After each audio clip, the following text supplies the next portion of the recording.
Now, on News Talk 105.9 WMAL. O'Connor and Company.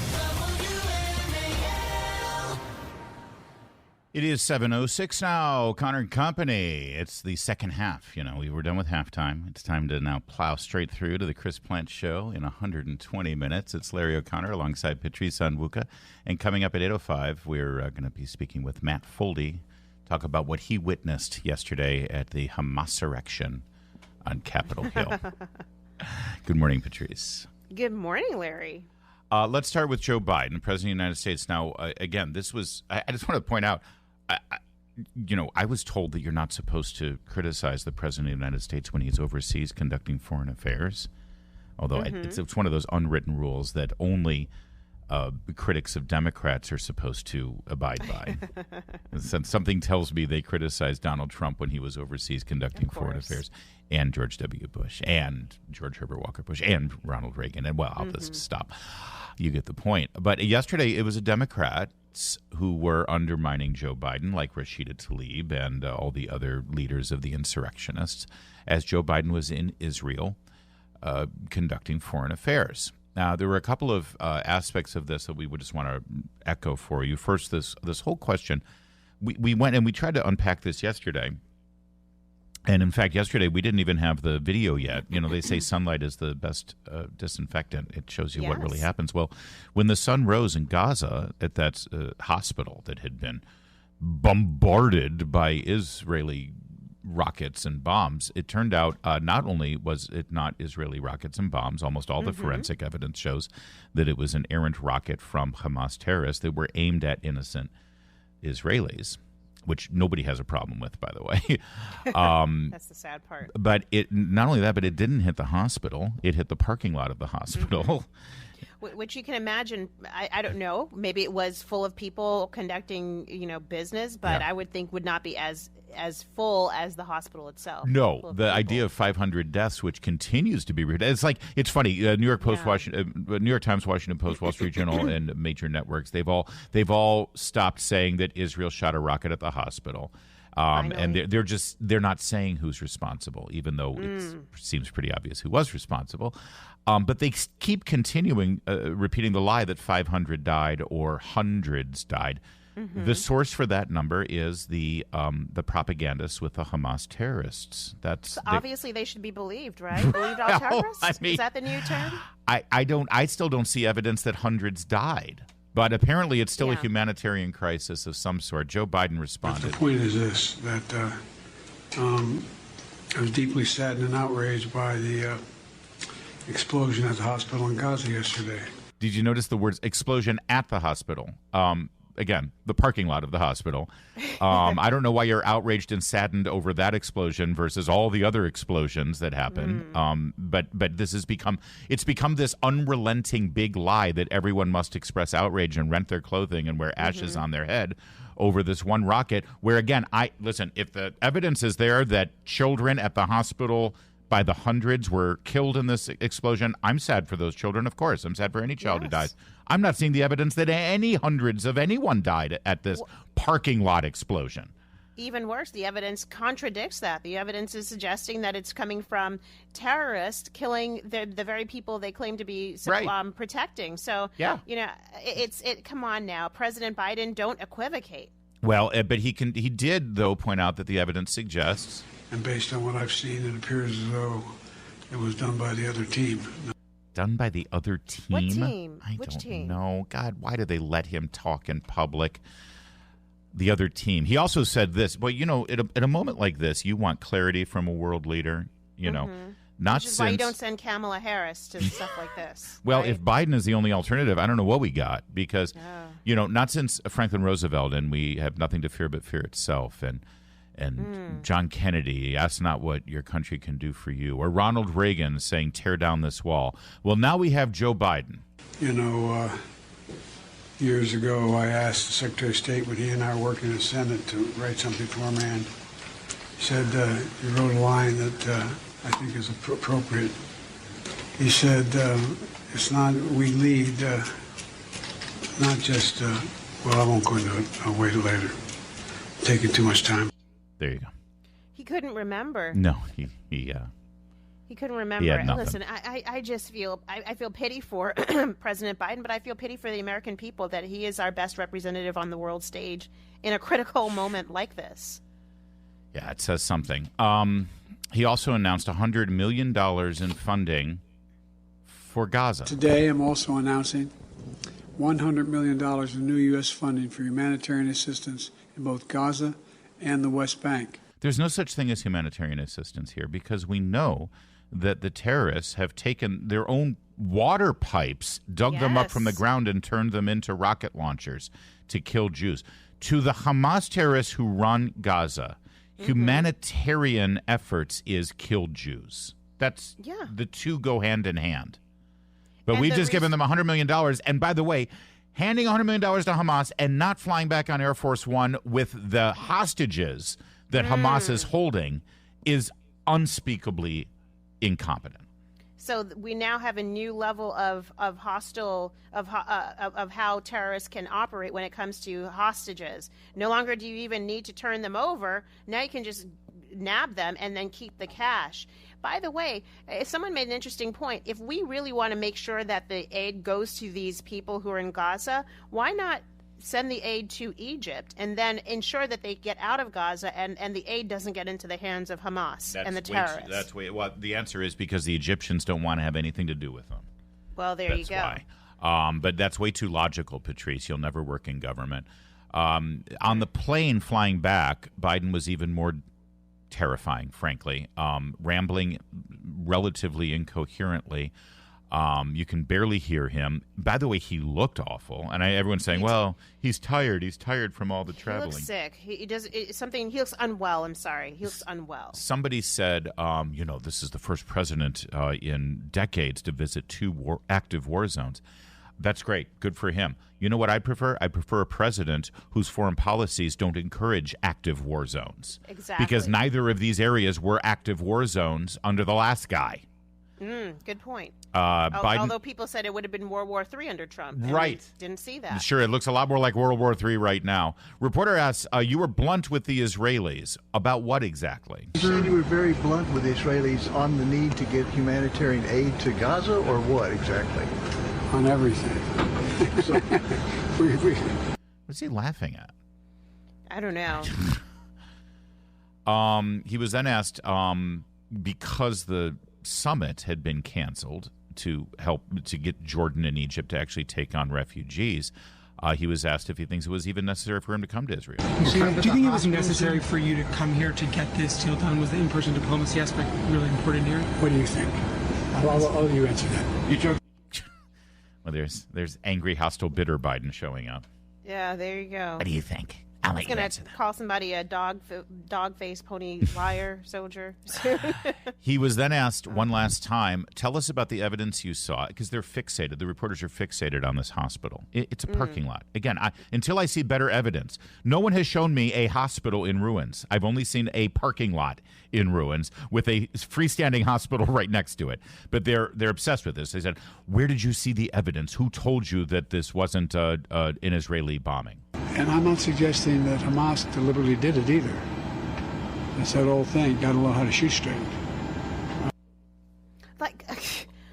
That's just insulting. You got to learn how to shoot straight. So President Biden's like, oh, Hamas could kill its own people. They just need to make sure that they're shooting right. Yeah. I mean, or they can kill Israelis. They just make sure they need to hit their target as the Israelis. There's insensitive and then there's insulting. And boy, that was insulting. It's 7:15, WMAL traffic and weather every 10 minutes. First on the 5s. Here comes Steve Hirshhorn in the Hadid Carpet Cleaning Traffic Center. WMAL. Making sense of the news. Live from the Home Paramount Pest Control Studios. Home Paramount, the leader in pest control since 1939. A ton of news broke today. I've got the up-to-the-minute details for you on the next Vince Colonnese Show, 3 to 6, right here on WMAL. And I'm not suggesting that Hamas deliberately did it either. It's that old thing, got to learn how to shoot straight. And it's not the first time Hamas has launched something that didn't function.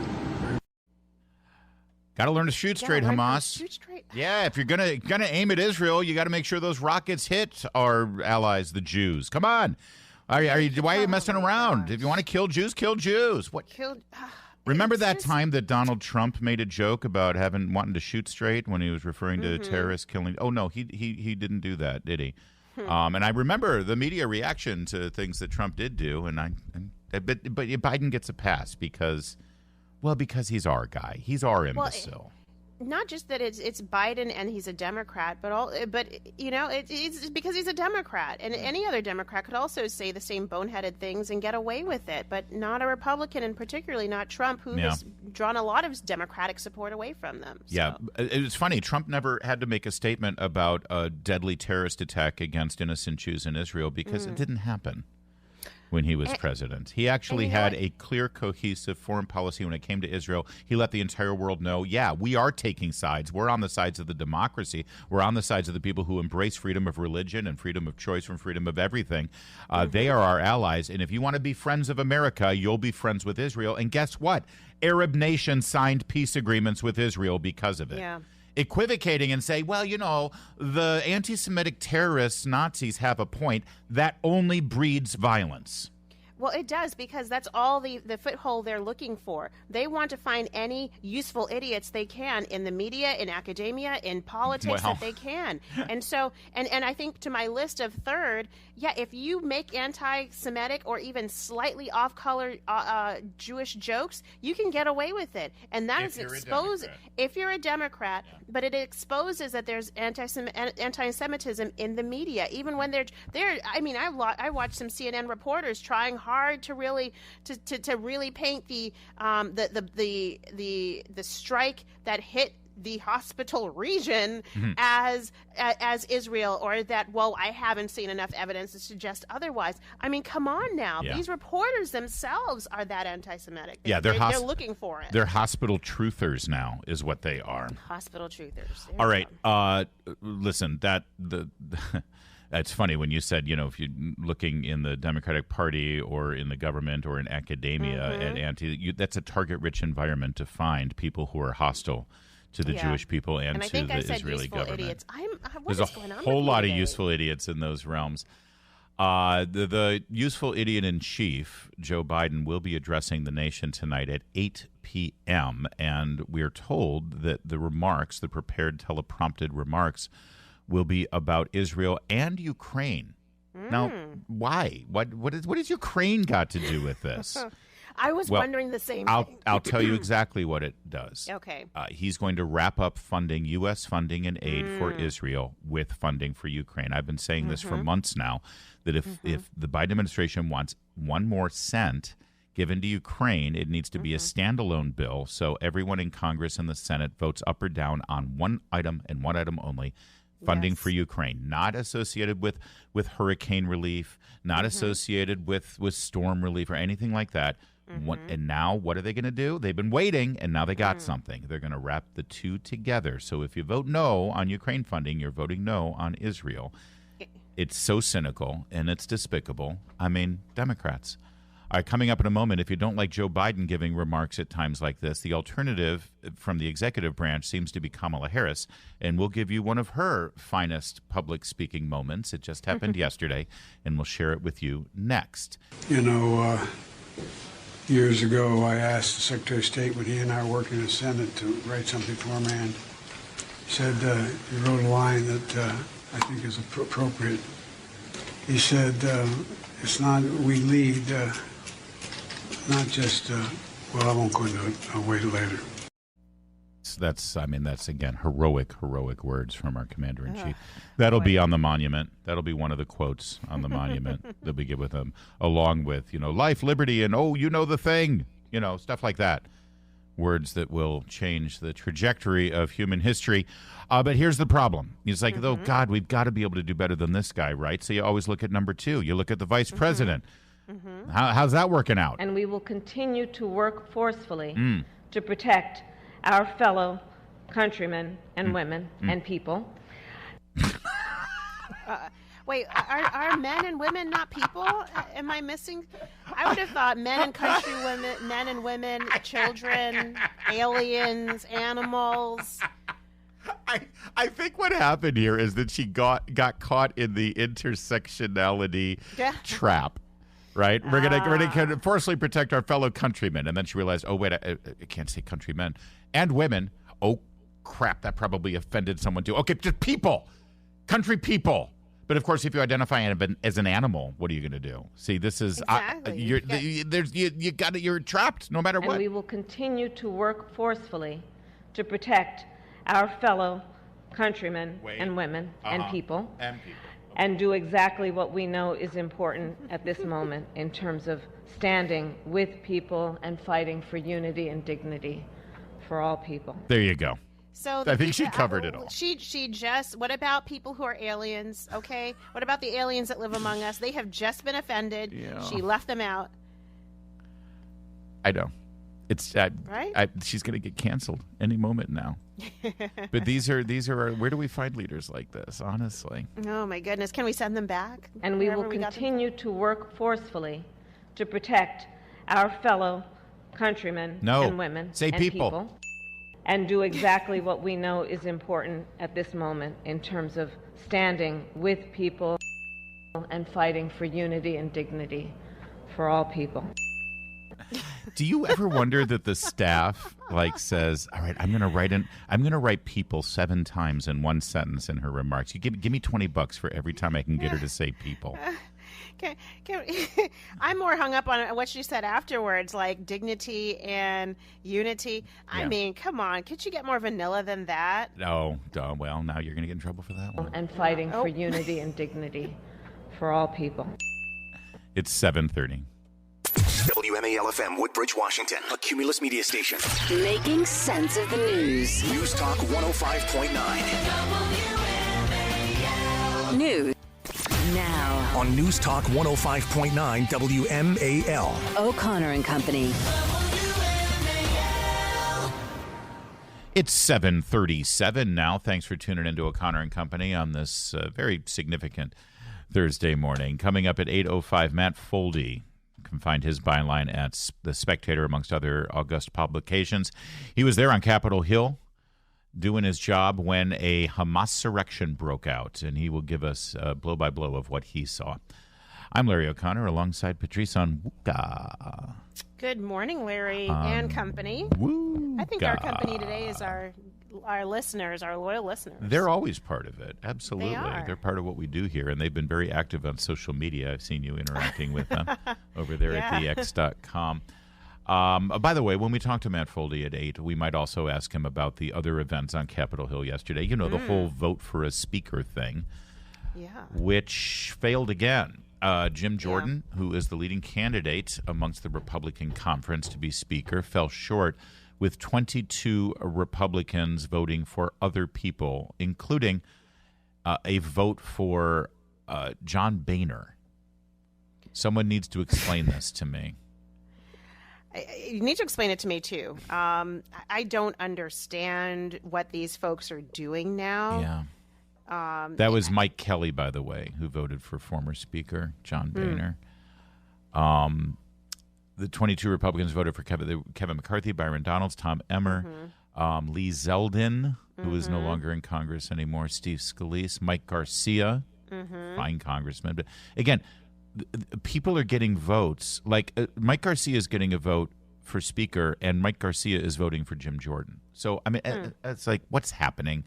And I understand what's happening. These are Republicans who are trying to extract some concessions or some rule changes or something from Jim Jordan should he become Speaker. Otherwise, they're going to hold up all of the operations of the House of Representatives. And I get that this is how the sausage is made. The problem is this is how the sausage is made usually after an election and before the first day of the term, not in the middle of the term. Not when there's work that needs to get done. And there is work that needs to get done. I'm usually the guy that says, listen, if this keeps them from legislating, that's a good thing because legislation can damage. But the fact is we need to fix the damage that was just done by 2 years of Nancy Pelosi. And Republicans still don't have a Speaker of the House. They don't. And to your point about the sausage making and the behind the scenes deals that are being made, I've been on different threads in the policy world where some of the concessions that may be made for a vote for Jim Jordan could be things that conservatives have been fighting for around taxes and around, high tax states, and some of the sweet deals and benefits that were taken away during the 2017 tax cuts are now back on the table, where Republicans are trying to get these concessions for their constituents. So, I worry that it's not just some small things here and there that are being negotiated away. I worry that it's real substantive policy decisions that have financial implications, tax implications, that conservatives who really want limited government have been fighting for, that some of those concessions are actually on the table just to get a speaker right now. For all of you who are addicted to C-SPAN and you've been watching this progress play out, you've seen the man with the bow tie who sort of serves as the Speaker pro tem. Right now, he is Representative Patrick McHenry of North Carolina. He was very much aligned with former Speaker Kevin McCarthy. He is a McCarthy Republican, I guess, if there is such a thing at this point. And he has now been identified by a couple of different factions as maybe a compromise candidate, either as the new speaker or as a speaker pro tem with expanded powers. Senate Republican Whip John Thune of South Dakota spoke out yesterday and said maybe McHenry is the right landing place to allow the House to start conducting business again. He says he's a conservative. He's somebody who's solutions-oriented and practical, understands that part of the job around here, whether we like it or not, is to govern, and I think that's something that he gets. We'll see. Now, normally I would think, well, he seems like a good guy. He seems, I have liked his appearances up until now. And if it's just somebody to manage the business and not someone that you're saying, yes, he's going to be the standard bearer for the Republican Party, I think that's fine. By the way, I don't need my Speaker of the House to be the standard bearer of the Republican Party. Yeah, we're going through a process right now to select a Republican presidential candidate. That's going to be the person who's the standard bearer. The problem with the idea of Patrick McHenry sort of being an expanded Speaker pro tem, the biggest problem and the biggest argument against it right now is that the fact is that the Washington Post editorial board endorsed it. Yeah. And if it's something that they like, I'm very suspicious of it. So interestingly, you also have some Republicans in the Senate who think that this might be a good plan. You've got J.D. Vance, for example, saying, well, if this is temporary and just a kind of a perfunctory role, then I can get behind that. You've got some others in the Senate as well, Republicans. Democrats have actually been floating this for a couple of days now, saying we're willing to have a few of our folks peel off and vote for this expanded role for McHenry, if things get done. And if the Washington Post is saying that, you've got some Republicans saying this, and then obviously Democrats want this to happen, then that may be where it may, number one, raise your antenna like it did yours, Larry. I'm not liking this at all. But also it may be where things end up, or maybe where they land. I don't know. We'll see. Well, the important thing is that we find someone amongst the people to do it, right? Well, the people. And also, how long would this role be for if he had an expanded role? I mean, obviously, until the conference picks somebody, I would think. Well, but I'm just thinking of the big deadlines that are coming up. I mean, the continuing resolution runs out mid next month. So is it going to be through that? And I'm sure there's going to be another CR to the end of until the end of the year, or is it going to be through the 2024 election campaign cycle? Like, I mean, it would be. There's a difference between a couple of weeks with this expanded role and longer than that. Well, as long as they do something that will accommodate the people, standing with people and fighting for unity and dignity for all people. Think about the people. She really means it this time, Patrice Onwuka. If Trump wins the election, Cher promises, like she did before, to leave the country. And this time, she really does mean it. So again, I mean, how many endorsements does Donald Trump have to get to sort of lock this thing away? I mean, This is the one that should be the game changer. This should be a new ad. Add a few more. We need to add a few more people who are going to leave this country and take their vitriol with them. I mean, like, I'm sure Rosie O'Donnell. There have been so many people. Oh, Rosie O'Donnell, that would be huge too. Yeah. But does anybody even pay attention to her anymore? Not really. So you think? Now, if Taylor Swift left, I was just going to say. Yes. Donald Trump should, his stump speeches should basically be like, if you vote for me, Cher is going to leave the country. So, I mean, what more do I need to say, right? A vote for me gets Cher out of here finally. But if he can add Taylor Swift to the mix, I mean, he gets the entire NFL vote now. I'm kidding. And all the fans. We have great love and respect for Taylor Swift and the people who put her package together there and make her look so nice. And we love it when she cheers on her boyfriend on the Kansas City Chiefs when he scores a home run. It's always a good moment for her. Back to Cher, though. She says, I almost got an ulcer the last time Trump. Oh, poor Cher almost got an ulcer when Trump was president. Almost got an ulcer. If he gets in, who knows? This time, I will leave the country. So now, can she just do it and follow through on her promise, like so many of these other Hollywood types who threatened, as though we're supposed to say no, don't leave, no, go if you want to go. By the way, back in 2016, not only did she promise to leave the country, she actually promised to leave the planet if Trump won. Well, okay, so now we know where she's coming from. Doesn't that mean she kills herself? I mean, how else does one leave the planet when you're her age? Well, she can catch a rocket up to space at this point. My favorite Cher moment in 2019 during the Trump presidency, she noticed the nightmare of criminal vagrancy plaguing Los Angeles, right, with people a lot like D.C. is now. And she took to Twitter and said, I understand helping struggling immigrants, but my city isn't taking care of its own. What about the 50,000 plus citizens who live on the streets, people who live below the poverty line and hungry? If my state can't take care of its own, how could it take care of more? Gee, Cher. Sounding kind of xenophobic, isolationist, and MAGA there, isn't she? Exactly. Yeah. Well, we'll see what happens. I'm just looking at the list, though. Amy Schumer, lots of people. Samuel L. Jackson, Whoopi Goldberg. All those folks. Snoop Dogg. They're all still here. If my recollection holds are accurate. Yeah. Miley Cyrus. Man, there's a lot of folks who we could do with getting rid of them. If they all leave when Trump gets elected, it's like he immediately is making America great again. It's 7:54.